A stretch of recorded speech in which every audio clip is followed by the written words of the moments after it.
KPM. Hai, Assalamualaikum warahmatullahi wabarakatuh dan selamat sejahtera kepada semua penonton-penonton di Malaysia. Hari ini anda bersama-sama dengan saya, Cikgu Muhammad Fairul bin Rashid daripada Sekolah Seni Malaysia Kuala Lumpur, dan insya-Allah kita akan belajar tentang penulisan skrip. Subjek kita hari ini penulisan skrip, yang mana fokusnya adalah tentang menulis cerita dan fokus topik kecil ialah idea dan deria, tema, message dan isu. Jadi ini adalah topik yang akan kita kupas hari ini. Diharap semua bersedia untuk sama-sama belajar. Assalamualaikum Cikgu. Waalaikumsalam. Selamat pagi. Wah, bukan main Cikgu hari ni. Saya ingat tadi saya dah hilang job saya dah.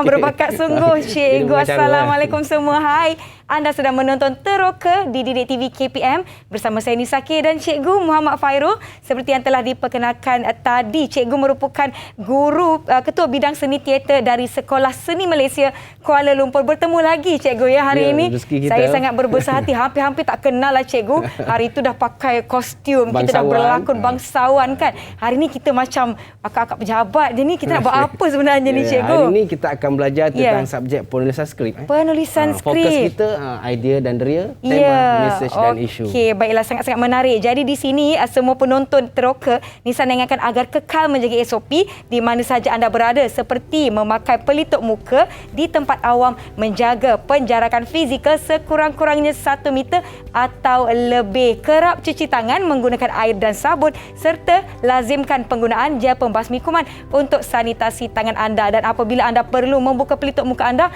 jangan letak merata-rata. Sebelum itu kan Cikgu, saya nak jemput Cikgu untuk kita sanitasi tangan kita dahulu. Silakan Cikgu. Bismillahirrahmanirrahim. Bismillah, baiklah. Okey, saya pula ya. Okey, jangan lupa untuk sentiasa memakai gel pembasmi kuman sekiranya anda tak jumpa bila air nak cuci tangan, boleh guna gel pembasmi kuman. Macam saya sebutkan tadi, apabila kita perlu membuka pelitup muka kita, silakan Cikgu. Baik. Jangan lupa untuk simpan di dalam bekas yang sepatutnya. Silakan Cikgu. Saya ada bekas plastik macam ni. Poket plastik boleh, poket berzip boleh. Yang penting apabila ia masih boleh digunakan lagi, jangan lupa untuk simpan di dalam bekas ataupun di dalam saku poket anda. Kalau dah kotor, jangan buang merata-rata tau. Nisa nak pesan ni, jangan buat sampah pula. Dah elok-elok pakai mask, tukar pelitup muka yang baru, buang sampah pula. Baiklah. Okey, kita sekarang ni belum menang melawan COVID-19. Jadi perlu berhati-hati dan menjaga diri sendiri dengan mematuhi SOP, berdisiplin orang kata. Betul. Ya. Baiklah, hari ini Cikgu Fairul akan bersama-sama dengan kita berkenaan dengan topik penulisan skrip berdasarkan idea dan rasa. Rasa macam mana tu Cikgu? Saya tak boleh nak merasa, maklumlah bulan puasa ni. Mungkin Cikgu boleh terangkan lebih sedikit berkenaan dengan apa yang dimaksudkan penulisan skrip berdasarkan idea dan rasa. Okay, baik. Secara umumnya, subjek penulisan skrip ini adalah satu mata pelajaran khas untuk menengah atas di Sekolah Seni Malaysia. Dan di dalam itu, ini untuk bab 1, idea dan deria, tema, message dan isu ini adalah bab 1 yang akan kita belajar hari ini. Jadi secara umumnya kita akan belajar macam mana menggunakan organ deria untuk mendapatkan idea cerita, dan juga macam mana untuk menggabungkan daripada idea cerita itu menjadi tema, message dan isu yang akhirnya menjadi kerangka cerita lah. Jadi itu secara umumnya. Secara umumnya. Baiklah, sebelum itu kan Cikgu, saya nak sebutkan pada anda semua, sambutan Hari Guru tidak lama lagi akan tiba, di mana pada 16 Mei sambutan Hari Guru yang bertemakan berguru demi ilmu bina generasi baharu akan tiba. Kita pun telah menerima banyak ucapan yang menarik, yang cantik-cantik, yang kreatif daripada rakan-rakan kita di seluruh Malaysia. Jadi saya nak pilih salah satu untuk kita tunjukkan dan bacakan untuk penonton semua. Saya pilih yang mana agak Cikgu ya, yang cantik-cantik sikit. Oh, yang ini. Yang penuh berbunga-bunga. Cantik sungguh, dari adik Alia Maisarah binti Muhammad Arif dari 5 Bijak SK Kemahang 02 Tanah Merah Kelantan. Kita lihat di dalamnya Cikgu. Kelantan kampung saya. Kampung Cikgu. Kampung saya. Kebetulan saya pilih apa kampung Cikgu. Wah, cantiknya, penuh dengan hati berwarna merah dengan ucapan, terima kasih guru untuk semua guru yang mulia. Jasa kalian akan selalu kami kenang. Terima kasih adik Alia Maisarah di atas kiriman ucapan ini. Jangan lupa sertakan hashtag terima kasih Cikgu di social media post anda sekiranya anda ingin orang kata throwback, imbau kembali gambar-gambar dengan guru atau gambar-gambar sambutan Hari Guru yang pernah anda ambil di tahun-tahun sebelum ini. Walaupun kita dalam musim pandemik ini kan, dengan cara inilah kita menghargai jasa-jasa guru. Baiklah Cikgu, nampaknya saya tak berseorangan. Kalau saya nak tulis skrip kan cikgu, saya rasa saya tak boleh seorang-seorang lah. Saya perlukan janaan idea daripada orang-orang sekeliling. Pelbagai sumber. Jadi saya nak panggil kawan-kawan saya lah, mungkin dapat membantu kita pada hari ini. Jom kita persilakan rakan-rakan saya dari Sekolah Seni Malaysia Kuala Lumpur untuk bersama-sama dengan kita. Hai kawan-kawan. Ada tak yang dah masuk kelas ni? Hai. Hai semua. Hai. Apa khabar? Hai. Wah, terima kasih pagi-pagi dah join Nisa masuk ke kelas. Kalau anda bersemangat dan bersedia, apa kata bagi Nisa double thumbs up? Ya, semua dah bersedia. Jadi jom saya nak berkenalan lah dengan kawan-kawan kita. Saya nak jemput Azarif untuk perkenalkan diri. Silakan. Assalamualaikum. Nama saya Muhammad Azarif Hayat bin Zamri. Okey, terima kasih. Seterusnya kita ada kawan kita yang bernama Nur Fainatul. Silakan. Assalamualaikum. Nama saya Nurfainatul Iklisha binti Muhammad Faisal. Terima kasih. Kemudian kita ada adik Haifa. Silakan. Assalamualaikum. Nama saya Haifah Hana binti Hashim. Waalaikumsalam. Okey, seterusnya kita ada adik Darwish. Sila perkenalkan diri anda. Assalamualaikum. Nama saya Muhammad Darwish Naufal bin Khairul. Baik, terima kasih keempat-empat rakan kita dari Sekolah Seni Malaysia Kuala Lumpur. Cikgu ni semua murid-murid cikgu ya? Ya, murid-murid saya lah. Setakat ni mereka kalau di sekolah mereka dah belajar takat mana? Setakat ni mereka dah masuk belajar fasa nak menghasilkan skrip lah ni. Okey. Masuk fasa menghasilkan skrip. Jadi kebetulan lah kena subjek ini mereka terus boleh tahulah perkara-perkara ini.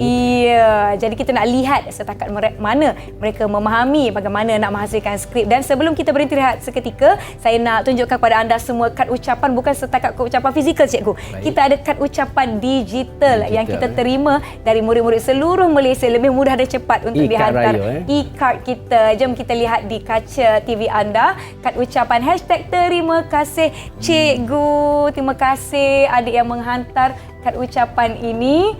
Kreatif sungguh, ada gambar cikgu dia nampaknya di situ ya.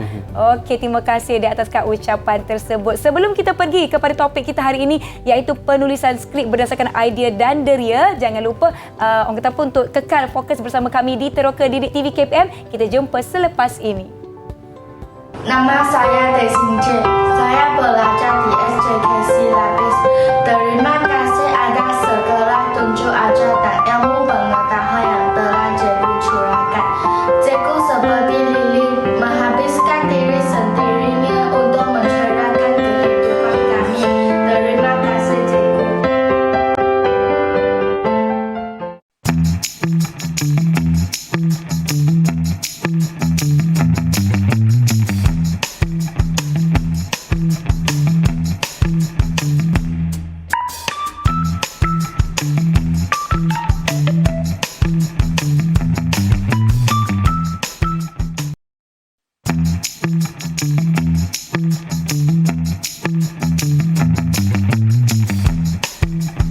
Tahukah anda, skrip drama pentas mengandungi keterangan latar, dialog, arahan pentas, arahan aksi dan penerangan situasi yang dihasilkan menggunakan format tertentu.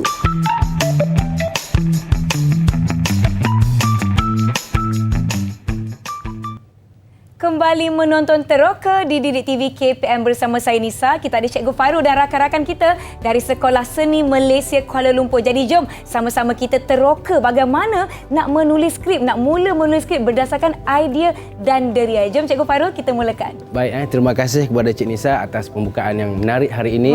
Dan kita pun dah bersedia untuk terus kepada belajar tentang proses penulisan skrip. Untuk makluman penonton di luar sana, hari ini kita tak terus menulis skrip tapi kita melalui proses awal sebelum menghasilkan skrip. Jadi itulah kita namakan sebagai idea dan deria dan juga mencari tema, message dan isu. Jadi kita terus pergi kepada topik yang pertama, idea dan deria. Okey. Jadi sebelum itu nak maklumkan juga apakah objektif yang kita nak capai hari ini. Okey, pada akhir pembelajaran nanti murid-murid kita akan dapat menjelaskan sumber idea yang diperoleh untuk menghasilkan kerangka cerita. Ya, cikgu. Dan menyatakan tema, message dan isu yang terdapat dalam idea tersebut. Okey, jadi itu objektif kita nak capai pada akhir pembelajaran insya-Allah. Jadi kita terus pergi kepada konten pembelajaran kita yang pertama iaitu idea dan deria. Okey, apakah dimaksudkan sebagai idea. Secara umumnya idea ini kita bolehlah mendefinisikannya sebagai fikiran, buah fikiran atau gagasan idea yang mahu disampaikan dalam sesebuah karya, sama ada karya berbentuk visual ataupun berbentuk penulisan.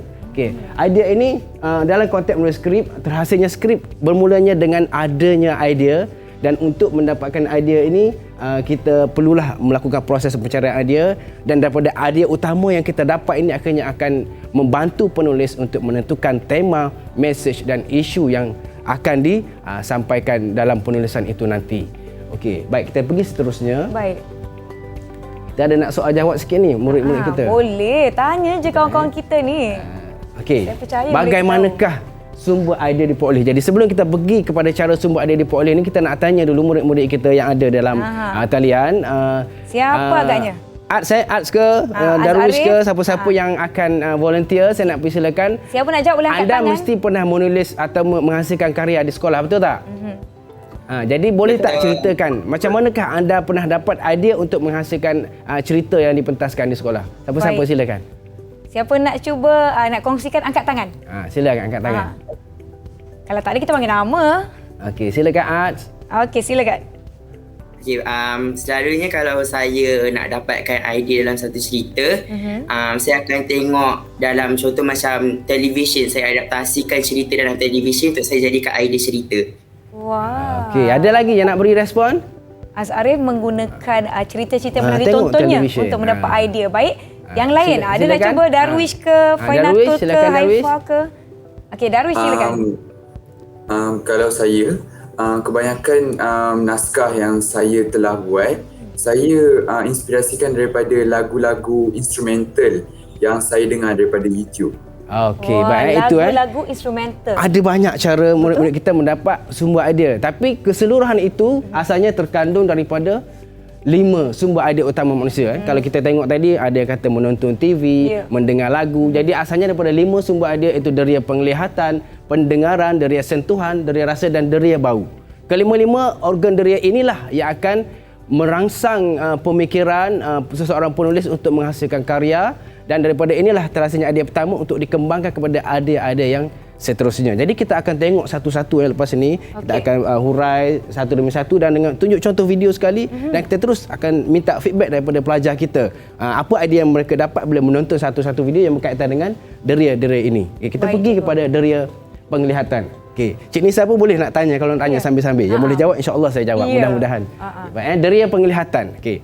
Deria penglihatan ni deria yang melibatkan organ mata, digunakan untuk memerhatikan keadaan di sekeliling kita, yang mana apabila kita perhatikan sesuatu itu dengan secara lebih terperinci dan fokus, kita akan dapat kemukakan atau keluarkan idea-idea tertentu yang sesuai dengan apa yang kita nak bawa di dalam penceritaan kita. Okey. Jadi untuk kita lebih faham macam mana proses deria penglihatan ini membantu murid kita mendapatkan idea, kita tengok video tentang deria penglihatan ini. Video contoh ini. Nanti Jom murid kita akan sama-sama ulas kita saksikan apa idea yang dia dapat. bagaimana kita nak menjelaskan bagaimana mendapat idea daripada deria penglihatan. Jom Betul. kita saksikan.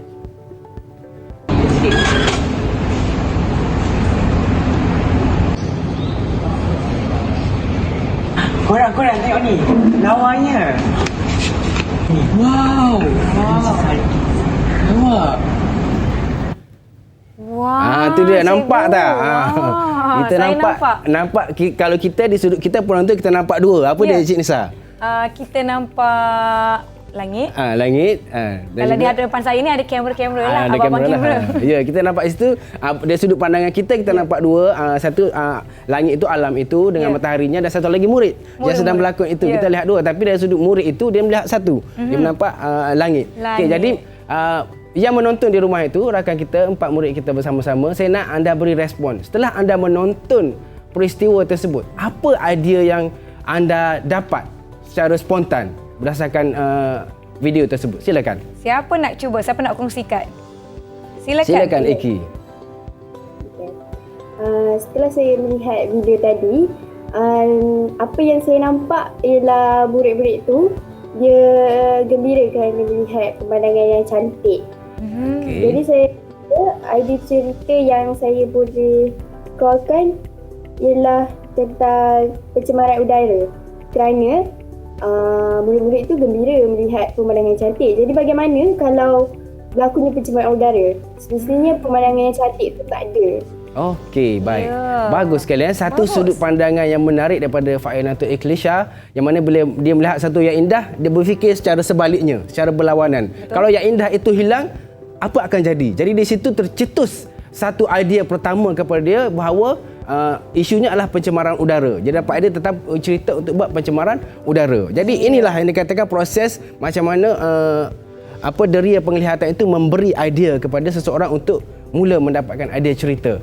Seterusnya, selain daripada deria penglihatan, kita ada deria pendengaran. Deria pendengaran melibatkan organ telinga untuk kita mendengar sesuatu bunyi-bunyian yang ada di sekeliling kita, sama ada bunyi daripada suara manusia, bunyi benda, bunyi alam flora dan fauna, dan juga bunyi hujan contoh.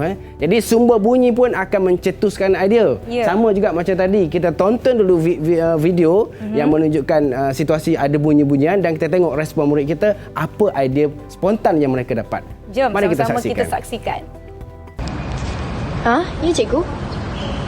Saya nak menuju ke Dewan lah ni. Oh, ya. Baiklah cikgu, saya akan pastikan murid-murid beratur dalam keadaan yang teratur dan senyap. Baik cikgu. Okey. Dia tengah bercakap kat telefon cikgu. Dia bercakap telefon dengan arahan cikgu. Jadi sumber bunyi ni adalah bunyi suara manusia lah. Kata-kata dia itu menjadi penceritaan dan di situ kita boleh cetuskan persoalan puasan. Jadi nak tahu daripada murid-murid kita yang menonton, apa idea spontan yang awak dapat setelah menonton video tersebut? Silakan. Siapa nak kongsikan? Silakan. Itu dia Darwish. Silakan Darwish. Assalamualaikum. Daripada video tersebut, saya mendengar dialog daripada pelakon tersebutlah. Daripada dialog itu, saya memahami bahawa murid tersebut mendengar kata-kata guru dia. Jadi idea yang saya dapat adalah seorang murid yang tidak mendengar akan nasihat guru tersebut, dan ada lagi beberapa orang rakannya menasihati murid tersebut, tetapi nasihat itu tidak diendahkan oleh murid tersebut. Dia dah bagi macam sinopsis pula cikgu terus jadi kepada sinopsis. idea cerita dia. Dia daripada dengar pun boleh. Selagi kita mahu berfikir. Itu pun tadi kalau kita dengar balik petikan kata-kata dalam dialog tadi pun, kenapa cikgu bagi arahan suruh pastikan murid dengar. Jadi dari segi sejarahnya mungkin sebelum ni muridnya tak dengar kata. Mungkin jadi murid itu pun cakap jadi dia akan pastikan dengar kali ni. Jadi ada idea lain yang boleh timbul lagi. Banyak sudut pandangan. Betul. Cikgu, saya ada nak kongsikan. Kalau masa nak tidur kan kita dah tutup lampu semua, kita akan dengar suasana sangat sunyi. Jadi kita akan dengar bunyi-bunyi yang macam seram-seram macam tu kan. Jadi telah boleh mencetuskan idea untuk menghasilkan satu jalan cerita yang mungkin seram, cerita mistik, takut, mistik macam tu. Itu pun boleh jadi silap-silap nak tidur tu dapat idea, lepas tu bermimpi pula terus siap jalan cerita. Terus itu lagi lah terus rupanya tengah tulis skrip. Berganda orang kata boleh buat cerita. Dan kita tengok yang seterusnya, deria sentuhan. Deria sentuhan yang melibatkan organ kulit manusia. Tapi selalu kita akan sentuh dengan tangan lah. Tapi kadang-kadang kita sentuh terkena lengan apa semua kan. Di situ kita akan dapat mengesan rasa-rasa tertentu, sakit, sejuk, dingin dan sebagainya. Jadi deria ini pun boleh membantu kita mendapatkan idea cerita. Dan kita tengok video. Apakah contoh gambaran sentuhan yang memberi idea kepada murid? Mari kita saksikan. Jom. Ni bukit tak ni? Badan tu panas sangat ni. Jom lah pergi jumpa cikgu. Tak apa, biar aku rehat je. Aku pening. Jom jumpa cikgu. Badan panas sangat ni. Nanti cikgu bawa kopi klinik. Jom. Yasmin, jom. Alamak, tak sihat pula kawan kita tu panas. Musim COVID-19 katakan. Jadi kita tengok ada berlaku situasi orang sakit. Jadi apa yang nak diresponkan oleh murid-murid kita? Apa idea pertama yang mereka lihat? Silakan, siapa yang nak jawab? Siapa nak kongsikan? Silakan Arts. Kalau kita boleh lihat tadi, saya dan rakan-rakan telah pun lihat video tentang seorang pelajar yang sedang menyentuh rakannya juga yang sakit. Jadi idea utama yang saya boleh buat untuk menghasilkan skrip saya adalah tentang wabak COVID-19. Macam kita sendiri tahu, antara simptom adalah penyakit demam kan. Jadi dengan saya melihat video yang mana dia sentuh permukaan muka rakannya, saya akan buat satu cerita tentang wabak COVID ini. Okey, baik. Terima kasih Ars. Awak agak alert di situ, menunjukkan awak alert dengan situasi semasa. Awak terus mengaitkan isu dalam cerita itu dengan isu di sekitaran sebenar awak. Ini menunjukkan cara penulis menanggapi persekitarannya untuk dimasukkan di dalam penceritaan. Jadi isu-isu semasa pun penting dalam kita menghasilkan skrip kita. Dan seterusnya kita tengok yang deria bau.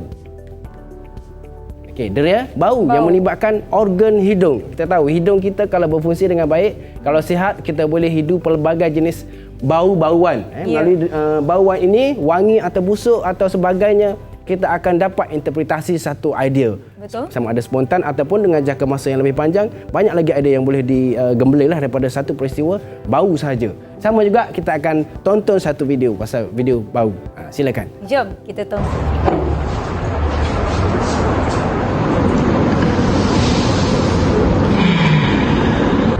Gimana kamu membelinya, Munir? Saya membelinya di kedai Pak Mat Tompel. Ya. Ya, wangi sekali. Wangi dari kedai Pak Mat Tompel tu. Walaupun kita tak menonton pun kita dah rasa bau dia wangi. Kita boleh bayangkan. Jadi, murid-murid, apa yang boleh anda respon tentang video tadi? Apa idea yang anda dapat? Siapa nak cuba? Cepat angkat tangan. Boleh saya cuba lagi sekali? Silakan. Aktif betul. Silakan As. Okey, baiklah cikgu. Kalau kita boleh lihat tadi, kita nampak ada seorang pelajar yang menyembur minyak wangi dan kawannya pun bau. Jadi saya lihat minyak wangi tu dan saya rasa minyak wangi tu boleh dijadikan satu cerita di mana idea yang saya dapat adalah seperti seorang remaja yang ingin menjual minyak wangi di sekolah, tetapi konfliknya pihak sekolah tidak membenarkan. Dan kalau saya nak cerita lebih lanjut, saya kena dengan lebih panjang lah.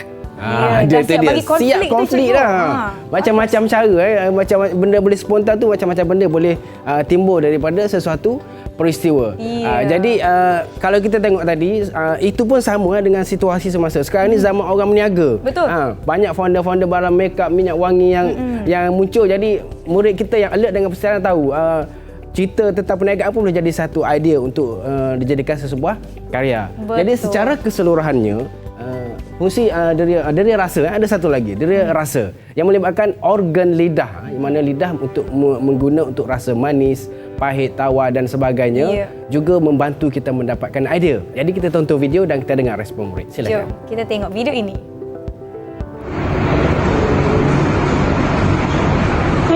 Sedap lah. Rasa sedap. Rasa. Sedap kan? Sedap ah.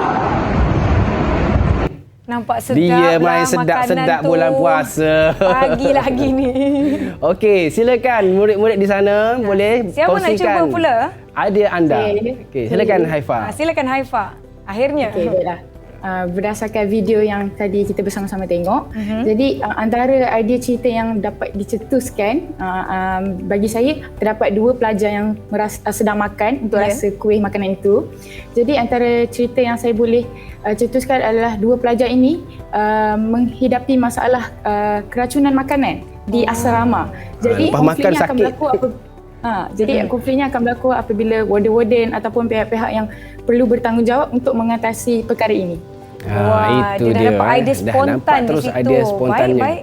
Okey, jadi daripada gambaran itu tadi pun kita boleh bagus Haifa, satu persepsi yang baik. Kita boleh juga cungkit persoalan-persoalan lain antara cara nak dapat idea, contoh dah tonton tapi tak ada idea juga. Jadi caranya kita timbulkan persoalan dalam diri kita tentang gambaran video yang ataupun sumber-sumber yang kita lihat. Contohnya macam tadi tengok orang makan. Kita boleh timbulkan soalan, dari mana dia dapat makanan tu? Orang sedekah ke orang curi? Kalau orang sedekah, kenapa orang sedekah? Budak ni siapa? Anak yatim ke anak gelandangan? Jadi di situlah akan merangsang kita untuk membina idea-idea baru dengan kata kunci dia membina soalan. Jadi secara keseluruhannya kelima-lima organ deria ini sangat berkait rapat. Bukan bermakna kita hanya guna satu deria je. Kalau boleh lagi banyak organ deria yang kita guna di dalam proses pencarian idea, itu lagi baik. Lagi banyak idea-idea utama, idea tambahan yang boleh kita explore untuk mendapatkan sumber idea bagi satu penceritaan penuh. Okey, baiklah cikgu. Maknanya di sini apa yang saya faham adalah apabila kita melibatkan lebih banyak deria, contohlah saya perhati, saya dengar, saya rasa lebih banyak deria yang terlibat, lebih besar atau baiklah idea akan terhasil. Macam kita tengok tadi kawan-kawan kita telah pun menghasilkan idea-idea sungguh spontan daripada segi pemerhatian, mereka memerhatikan video, mereka dengar dialog dalam video dan mereka membuat orang kata apa? Respon yang sangat-sangat spontan untuk menghasilkan idea, siap bagi konflik, siap ada persoalan dan sebagainya. Kita akan sama-sama meneroka lebih lanjut lagi bagaimana kita nak menulis skrip berdasarkan idea dan deria selepas ini di Teroka Didik TV KPM. Jangan ke mana-mana. Jumpa lagi.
Tahukah anda, sastrawan negara Datuk Nordin Hassan adalah salah seorang tokoh penulis skrip drama pentas tanah air yang berjaya memperkenalkan satu aliran baharu dalam teater yang dikenali sebagai teater fitrah.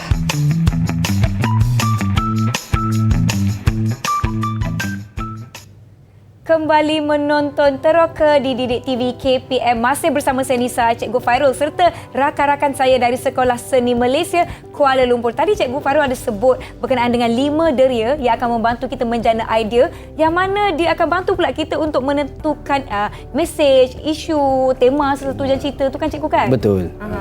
Jadi seterusnya kita akan pergi kepada tajuk tema, mesej dan isu. Apabila kita sudah menjana idea daripada deria-deria tadi, idea ini akan membantu untuk kita mendapatkan tema, mesej dan isu. Tapi sebelum pergi kepada proses itu, kita sama-sama ambil tahu dulu apakah yang dikatakan sebagai tema, apa itu mesej, apa itu isu. Tema ni bermaksud idea utama sesebuah cerita. Kalau dalam pembelajaran bahasa Melayu Komsas, tema idea utamalah persoalan pokok dia panggil. Persoalan pokok. Jadi persoalan pokok ni adalah idea yang paling besar yang nak disampaikan oleh pengarang di dalam karyanya. Setelah mendapat satu idea utama karya itu, maka dia akan dapat tema yang nak disampaikan. Daripada tema itulah dia akan berkembang kepada cerita-cerita yang seterusnya. Sementara itu, ini contoh. Kita nak tengok contoh macam mana kita nak menanggapi tema, mendapatkan tema daripada sesuatu gambaran, sama ada cerita, gambar visual atau lagu atau movie yang kita tonton. Dalam kes ini saya tunjukkan satu gambar visual, lukisan ini yang mana satu gambar boleh menunjukkan seluruh peristiwa. Dan seluruh peristiwa itulah idea besarnya kita dapat sebagai tema. Jadi kita nak minta murid-murid yang ada bersama-sama kita untuk cuba tafsirkan berdasarkan gambar ini, apakah tema yang boleh diterjemahkan. Silakan, siapa yang nak cuba? Siapa nak cuba angkat tangan. Siapa agak nak cuba tu? Okey, Iki silakan. Fainatul Ikhlinsha. Baiklah, daripada gambar tersebut, apa yang saya nampak ialah masyarakat yang sedang bergotong royong, bantu-membantu untuk membuat satu persiapan untuk sesuatu majlis. Jadi saya rasa tema yang bersesuaian dengan situasi kita yang makin hampir sekarang ni, saya rasa tema yang bersesuaian ialah semangat masyarakat dalam membuat persiapan untuk menyambut hari raya. Itu dia. Dia bagi satu tema di situ. Bagus. Satu persepsi yang baik. Ada lagi yang nak bagi, mungkin ada sudut pandangan lain. Okey, silakan Haifah. Okey, macam mana saudari Iki bagi tahu tadi, dia cakap pasal Hari Raya. Jadi kalau tema yang saya dapat cetuskan adalah semangat antara masyarakat untuk membuat persiapan untuk kenduri. Ya. Okey, terima kasih Haifah. Itu dia. Ada sesetengah karya, contoh macam visual, dia ada pelbagai tafsiran tema dan mengikut kesesuaian dengan keadaan semasa. Betul. Dia akan jadi benar kalau adalah tepat dan menyeluruh dengan peristiwa tersebut. Dan ada juga karya yang temanya fokus tetap di situ. Contohnya bila kita baca satu-satu karya cerita, dan kita akan dapat satu tema utama dia. Macam ni gambaran tadi kita buat gambaran umum, jadi boleh dapat dua tema dan dua-dua betul. Tidak ada kesalahan di situ. Okey. Dan selain di dalam tema juga kita akan dapat message message. Apakah yang dikatakan sebagai message? Message ini adalah pesan-pesanan yang nak disampaikan oleh penulis di dalam karyanya. Okey. Pesan-pesanan inilah juga akhirnya nanti akan menjadi nilai murni dan pengajaran. Okey. Nilai murni ni Cik Nisa ialah perkara-perkara baik yang kita dapat dalam sesuatu peristiwa. Sementara itu pengajaran pula dia mengandungi dua. Berpunca daripada perkara baik kita dapat pengajaran, berpunca dari perkara buruk pun kita dapat pengajaran. Itu beza dia dengan nilai murni. Dia ada pembeza sikit saja. Tapi nilai murni ialah perkara baik saja. Jadi daripada cerita tu mesti ada message. Dan message itulah adanya nilai, adanya pengajaran. Contoh jadi cikgu, macam mana kita nak proses untuk dapatkan message ini dalam cerita? Kita tengok contoh, kita tengok contoh petikan ini. Kita minta murid kita tolong bacakan contoh petikan yang ditunjukkan di sini. Siapa? Siapa yang nak sudi baca, silakan. Darwish angkat tangan. Silakan Darwish. Silakan Darwish. Okey. Maaflah Rudi, dah seminggu abang tak bekalkan nasi lemak. Malik cuba menukar perbualan. Abang, bukan. Saya bukan nak minta nasi lemak. Saya datang nak jemput abang je. Saya ingatkan abang sakit. Hawa berdehem sengaja dikuatkannya untuk menyindir Malik yang bersangka buruk kepada anak pelandangan itu. Okey, terima kasih. Ada pembetulan di situ Hawa berdehem. Ejaan dia tersilap tu keluar jadi A pula. Hawa berdehem. Dah, terima kasih Darwish atas bacaan itu tadi. Daripada cerita yang awak baca itu, apa message yang dapat awak kemukakan? Silakan Darwish. Antara mesej yang saya dapat kemukakan daripada yang tadi saya baca tu, kita tidak seharusnya berfikir buruk atau salah sangka terhadap orang lain. Selain itu, kita perlu mempunyai sifat prihatin kepada orang lain dengan cara menziarahi jiran tetangga dan saudara mara. Contoh yang macam tadilah. Okey, baik. Bagus itu dia Dia terus dapat daripada jadi situasi. Dua cikgu. Dua pengajaran. Ada dua message di situ. Ada lagi kalau kita nak explore lagi, kalau tengok di sini tengok ayat pertama. Maaf Rudi, dah seminggu abang tak bekalkan nasi lemak. Malik cuba menukar perbualan. Okey, jadi Malik kata dah seminggu tak bekal nasi lemak. Maknanya sebelum tu dia bekal. Maksudnya Malik ni orang yang macam mana? Orang yang memang berniaga, hari-hari berniaga. Dia bekal, mungkin dia berniaga, mungkin dia bekal tu sebab ni gelandangan. Jadi dia bekal tu dibagi sedekah. Jadi Malik ni seorang yang pemurah. Mesej dia kat situ. Jadi mesej ini kita boleh dapat sama ada melalui situasi, aksi ataupun kata-kata watak. Jadi daripada peristiwa itu, sebab itu kita kena perhati betul-betul untuk keluarkan mesej yang terkandung di dalamnya. Jadi ini adalah tentang bagaimana mengenal pasti atau mendapatkan mesej dalam cerita ataupun bagaimana cara untuk kita memasukkan mesej dalam cerita. Bila kita baca, kita nak dapatkan. Kalau kita nak tulis, kita pun guna kaedah yang sama. Sama ada kaedah menulis situasi, menulis aksi ataupun menulis dialognya. Ya, cikgu tadi kita ada sebut bahawasanya daripada perkara yang buruk atau negatif pun kita boleh mendapatkan pengajaran. Tadi Darwish dah bacakan, saya faham mungkin dekat sini dia nak menyampaikan mesej di mana Malik diingatkan Rudi datang, mesti nak makanan ni hari-hari dapat kan. Tiba-tiba tak dapat, datang pula jumpa. Rupanya dia nak tanya khabar. Jadi janganlah bersangka buruk. Itu dia mesej, jangan bersangka buruk dengan orang sembarangan. Okey.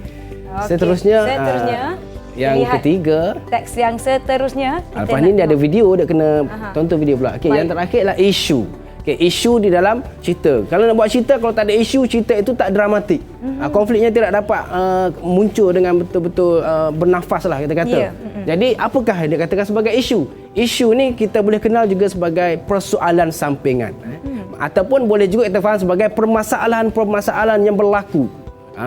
Yang mana mahu diungkapkan kepada audiens, mahu ditunjukkan kepada anda ini yang berlaku. Ini dikatakan isu ataupun persoalan. Dan penulis akan memilih isunya berdasarkan permasalahan yang berlaku di dalam persekitaran hidupnya. Daripada yang dia dengar tadi lah, yang dia tonton, yang dia baca, sama ada dalam, bila sebut persekitaran bukan masa di rumah saja, dalam negerinya, negaranya ataupun bahkan luar negara, sebab sekarang persekitaran besar. Betul. Kalau kita tengok video global, berita global, kita akan tahu masalah global. Jadi itu bergantung kepada kapasiti penulis untuk mengenal pasti isunya, sebesar apakah yang dia nak sampaikan. Okey, kita tengok contoh ini. Ada contoh, ada satu gambar. Berdasarkan gambar ini, saya nak minta sama macam tadi, saya nak pilih arts. Boleh ke arts? Boleh, cikgu. Okey, arts, saya nak awak cuba tafsirkan apakah isu yang dapat awak kemukakan daripada gambaran yang awak nampak ini. Baiklah, dalam gambar yang seperti kita boleh lihat, ia tentang pencemaran alam. Jadi isu yang boleh saya kaitkan adalah tentang pencemaran alam sekitar, seperti pencemaran laut yang berada dalam skrin. Lagi satu isu adalah tentang isu tanggungjawab masyarakat itu sendiri untuk memastikan alam sekitar berada dalam keadaan yang baik. Baik, itu dia. Terima kasih Ad. Dengan hanya sekeping gambar, kita dah boleh keluar 2 isu. Betul. Itu pun kalau kita explore lagi, ada banyak lagi isu-isu lain di sebaliknya. Mungkin akan muncul satu demi satu. Saya nak cuba bagi satu isu. Silakan Cik Nisa. Kalau daripada gambar ni, saya lihat masalahnya adalah penggunaan plastik yang sangat-sangat banyak dan tidak terkawal. Boleh jadi menyumbang kepada apa yang kita lihat dalam gambar. Boleh jadi cikgu? Betul sekali. Memang pandai Cik Nisa, cepat belajar. Terus jangan boleh buat skrip lah. Boleh menulis buku lah. Okey. Jadi begitulah kita menanggapi tema, mesej dan isu. Dan daripada situ juga kita boleh mula idea yang kita dapat, kita pun pecah-pecah jadi tema, mesej dan isu untuk kita hasilkan cerita.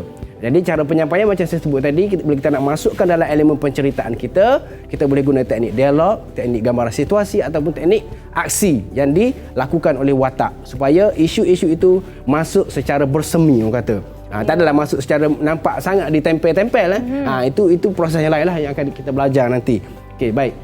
Jadi sebagai menguji murid-murid kita yang dah belajar tadi kan, deria dan tema mesej isu ini, kita nak bawa sama-sama untuk menonton satu video sempena Hari Guru ni. Tonton video pendek tentang Hari Guru, menghargai jasa guru. Jadi murid-murid kita yang akan bersama-sama kita ini akan bagi tahu nanti. Betul. Apakah tema, mesej dan isu yang terdapat dalam video 1 minit yang akan ditonton sekejap lagi. Mari kita sama-sama saksikan video tersebut. Jom semua.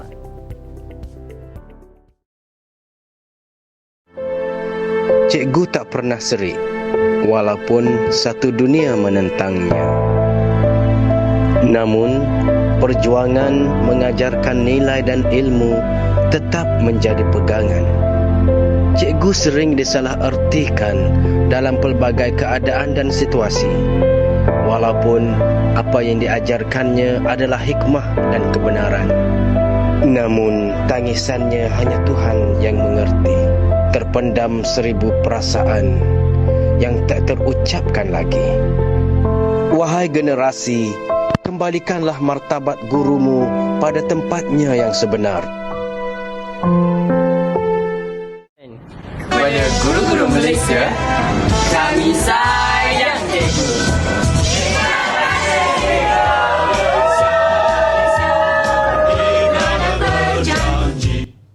Kami sayang cikgu. Terima kasih cikgu. Kalau kita tengok tadi video itu pun pelajar kita hari ini antara pelakonnya. Jadi mereka dah tahu dah. Jadi kita nak minta mereka kongsi dengan audiens di luar sana apakah mesej, tema dan isu yang mereka dapat daripada video tersebut. Silakan sama-sama kita kongsikan. Siapa nak kongsi tema? Sila Haifa. Silakan Haifa. Saya cikgu. Okay, jadi berdasarkan video yang tadi kita tengok bersama-sama, jadi antara tema yang terhasil adalah menghargai jasa guru. Jadi sebagaimana saya juga dan rakan-rakan juga sebagai pelajar, kita haruslah sentiasa mengingati pengorbanan guru, tidak dikira dari segi bagaimanapun dari segi pembelajaran ataupun sebagainya. Dan contohnya untuk membalas jasa itu kita haruslah membantu guru seperti dari segi fizikal ataupun dari segi tenaga dan sebagainya. Baik, terima kasih Haifa. Terima kasih Haifa. Panjang. Kita akan kongsikan lebih lagi berkenaan dengan video yang telah kita tonton sebentar tadi. Kita berhenti seketika, jangan ke mana-mana, kembali menonton Teroka. Maaf, di Didik TV KVM. Jangan ke mana-mana.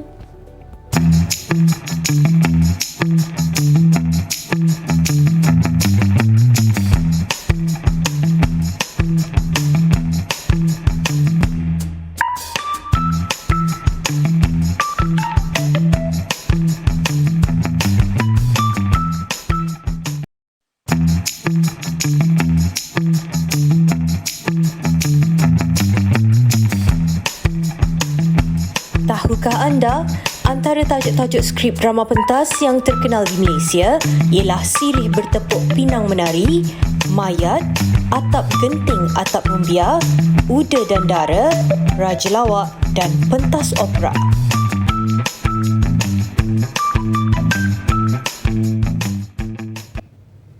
Jom masuk kelas. Ada sikit lagi ni kita nak belajar ni. Kembali menonton Teroka di Didik TV KPM. Jom cikgu, kita sambung tanya kawan-kawan kita apa yang mereka faham atau apa yang mereka nak sampaikan melalui video berkenaan dengan guru tadi. Silakan. Siapa Sekarang pula nak cuba? Apa mesej pula yang mereka dapat? Ya, silakan. mesej. Siapa nak cuba? Silakan Darwish. Okey, Darwish, silakan. Okey, berdasarkan video yang tadi kita tengok tadi tu, antara mesej yang kita boleh peroleh daripada video tersebut adalah kita seharusnya menghormati guru-guru kita. Selain itu, kita perlulah menghargai jasa guru dengan membantu guru dan memberikan keputusan yang cemerlang dalam peperiksaan. Okey, terima kasih Darwish. Terima kasih. Ada dah kat situ terus dapat mesej dia. Dia kalau lagi lama tonton lagi banyak boleh kupas. Betul. Okey, yang terakhir isu. Kita nak tengok contoh isu. Apa contoh isu yang dikemukakan dalam cerita tersebut? Silakan. Siapa boleh kongsikan? Silakan Az. Baiklah, kalau kita boleh lihat dalam video tadi, isu yang berkenaan adalah seperti contoh pada pelajar pada masa kini tidak mengambil endah tentang disiplin di sekolah, dan lagi satu adalah peranan murid itu sendiri untuk menjaga persekitaran sekolah. Ya, itu dia, beliau begitu peka dengan butiran-butiran kecil contoh peristiwa seperti tadi. Cikgunya minta tolong kotak sampah tapi tak nak tolong adik ambil sampah tu sendiri. Itu isu yang boleh diketengahkan. Sebab itu kita kena alert dengan sebesar-besar peristiwa hingga sekecil-kecil peristiwa. Sebab di sana sentiasa akan ada perkara yang mahu disampaikan oleh pengkarya itu sendiri. Okey, baik kita pun sudah nak hampir ke penghujung rancangan ni Cik Nisa. Cuma saya nak bagi murid kita bentang satu lagi contoh kerja mereka. Sebab sebenarnya saya dah bagi satu tugasan kepada mereka menyiapkan satu kerangka cerita. Jadi kita nak mereka kongsikan kepada kita daripada kerangka cerita tersebut apakah tema, mesej dan isu mereka nak kemukakan dan macam mana mereka dapat idea itu. Mereka guna deria apa. Jadi silakan siapa yang akan bentangkan di sini. Cikgu pilihlah seorang cikgu. Okey, ya. Haifa, boleh Haifa? Haifa. Okey, silakan Haifa. Silakan. Boleh tunjukkan dan bentangkan kerja anda. Okey, baiklah.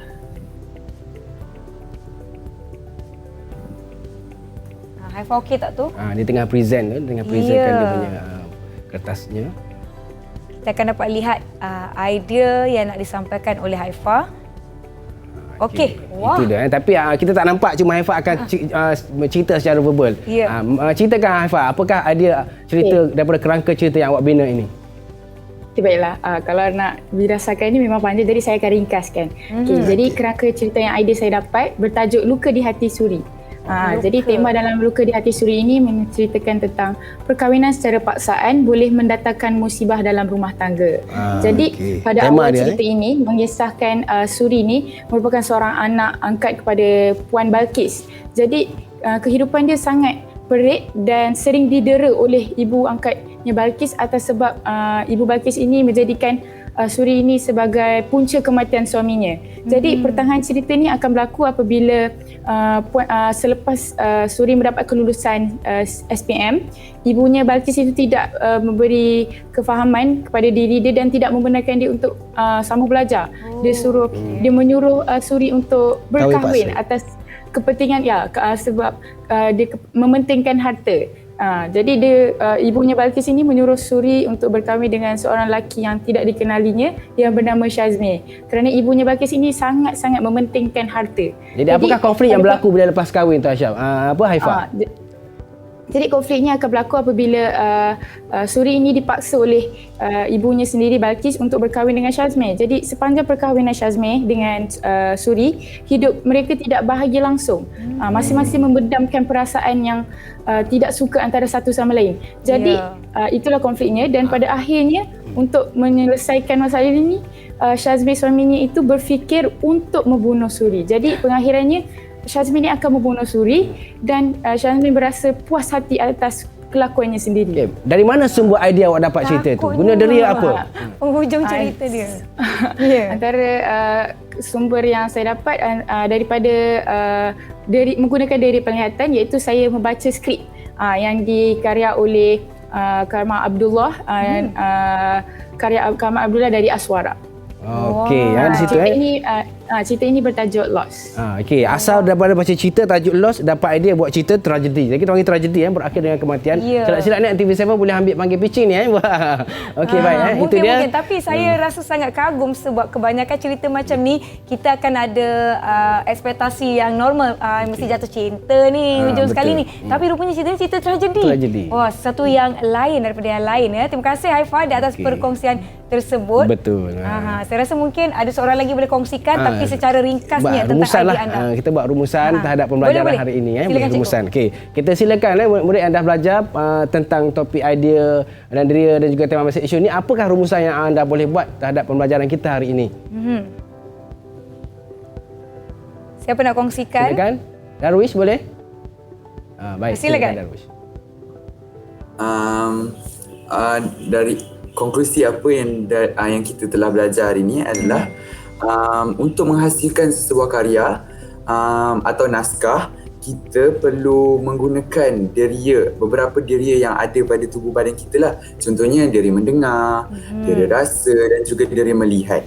Jadi dengan proses tersebut kita boleh menghasilkan skrip atau karya dengan lebih terancang dan lebih baik. Okey, itu terima kasih Darwish, dan kita boleh lihat ini rumusan untuk keseluruhan pembelajaran kita hari ini. Darwish, bagus awak punya interpretasi bagus tentang pembelajaran kita. Proses pembuatan skrip yang terancang harus bermula dengan cetusan idea. Cetusan idea ini boleh melalui kajian yang menggunakan pelbagai fungsi deria. Lebih banyak organ deria yang terlibat dalam penghasilan idea, plot cerita akan dapat dikembangkan lebih kompleks dan lebih menarik. Jadi semua itu sangat berkait rapat antara satu sama lain untuk akhirnya berjaya menghasilkan sesebuah karya. Bukan senang dan semua ini pula dia akan telusuri satu persatulah kajian-kajian sampingan untuk mendapatkan fakta-fakta yang tepat bagi memastikan cerita itu berkualiti. Ya, cikgu, saya lihat sebenarnya idea ni percuma. Yang penting nak jalankan satu jalan cerita atau naskah, kita perlu jana idea dan ianya percuma menggunakan 5 deria yang kita ada pada tubuh kita yang Allah dah beri. Betul sekali. Okey, cakap pasal idea dan naskah, cikgu, saya tertarik dengan apa yang ada di sebelah kiri saya. Mungkin cikgu boleh kongsikan. Saya pergi ke sini sikitlah. Mungkin saya boleh kongsikan yang ini, cikgu. Baik, kalau yang kita tengok di sini, ini adalah satu karya terbitan Dewan Bahasa dan Pustaka, antologi drama pentas kanak-kanak, Fakuhah dan Kalajengking. Dalam ini termuat beberapa skrip drama kanak-kanak terbitan Dewan Bahasa dan Pustaka, termasuk karya saya lah. Dalam ni ada juga karya saya, Rimba Ledang tajuk dia. Pasal isunya pasal pemusnahan hutan dilakukan oleh budak-budak yang mendatangkan kemarahan puteri guna ledang dan juga sekumpulan binatang dalam itu. Dan di bawah tu pula skrip drama pentas remaja. Sama juga antologi drama pentas remaja, Badan dari Saluan. Dalam tu pun terkandung skrip saya, Roh Pejuang. Yang mana cerita itu ideanya saya dapat daripada peristiwa Lahad Datu lah. Lahad Datu saya tulis sikit, kononnya ada watak tentera kita yang menjadi mangsa, mereka menyamar dalam pengganas dan mereka menjadi mangsa dan dituduh sebagai pengkhianat. Satu cerita saya menarik. Saya rasa saya akan dapatkan buku-buku ini. Yang ini buku teks, cikgu. Itu buku teks, di tengah-tengah itu buku teks seni teater dekat kat 5 yang diajar di suara seni, ada juga dekat 4. Dan di bawah sana drama pentas konklusi, antologi juga saya dengan rakan saya, terbitan Institut Terjemahan Buku Malaysia. Di situ pun ada banyaklah karya-karya yang boleh dapat di pasaran lah.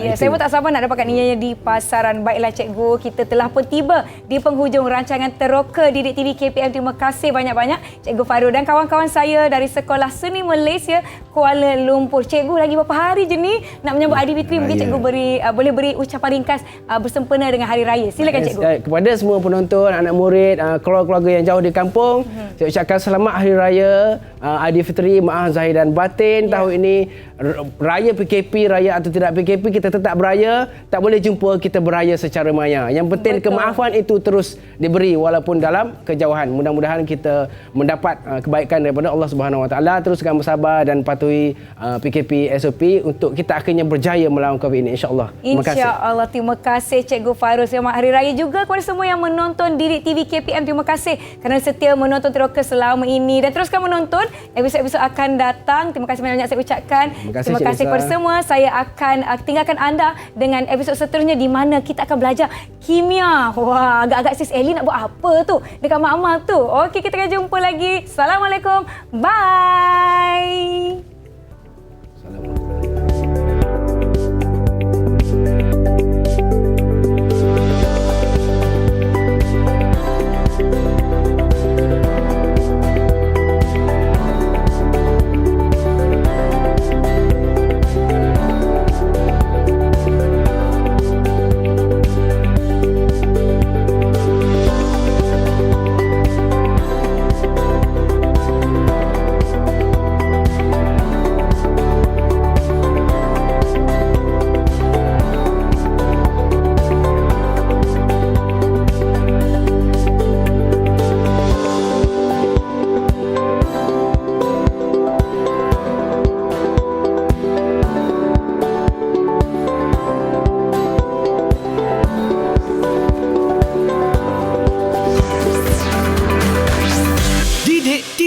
KPM